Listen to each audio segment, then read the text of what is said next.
ওমানের ভিসা চালু হওয়া নিয়ে আপনার উদ্বেগের কারণটি বেশ স্পষ্ট।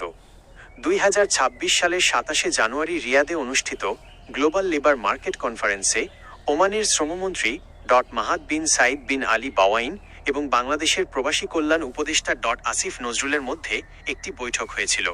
সেখানে ওমান পক্ষ থেকে 2 মাসের মধ্যে ভিসা চালুর একটি আশ্বাস দেওয়া হয়েছিল।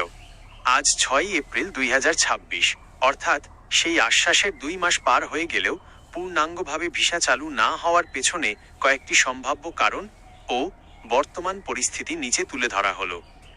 অবৈধ কর্মীদের বৈধকরণের অগ্রাধিকার। ওমান সরকারের পক্ষ থেকে জানানো হয়েছে যে নতুন ভিসা চালু করার আগে তারা বর্তমানে ওমানে থাকা অবৈধ বা অনিয়মিত বাংলাদেশি কর্মীদের বৈধ করার প্রক্রিয়াকে সবচেয়ে বেশি গুরুত্ব দিচ্ছে। তারা চায় আগে একটি সুশৃঙ্খল পরিবেশ তৈরি করতে, যাতে নতুন করে আসা কর্মীরা আবার অবৈধ হয়ে না পড়ে। 2. নীতি পুনর্বিন্যাস ও কারিগরি প্রস্তুতি। ওমান তাদের শ্রমবাজারের চাহিদা অনুযায়ী দক্ষ, স্কিল্ড এবং আধা দক্ষ, সেমি স্কিল্ড জনবল নেওয়ার জন্য নতুন কিছু নীতি প্রণয়ন করছে। এই প্রক্রিয়ার অংশ হিসেবে ভিসা ব্যবস্থা ডিজিটালাইজ করা এবং তথ্য যাচাই বাছাইয়ের কাজ চলছে। সরকারি পর্যায়ে এই ধরনের প্রশাসনিক ও কারিগরি পরিবর্তন সম্পন্ন করতে অনেক সময় নির্ধারিত সময়ের চেয়ে বেশি সময় লেগে যায়। 3.12টি ক্যাটাগরিতে সীমিত ভিসা।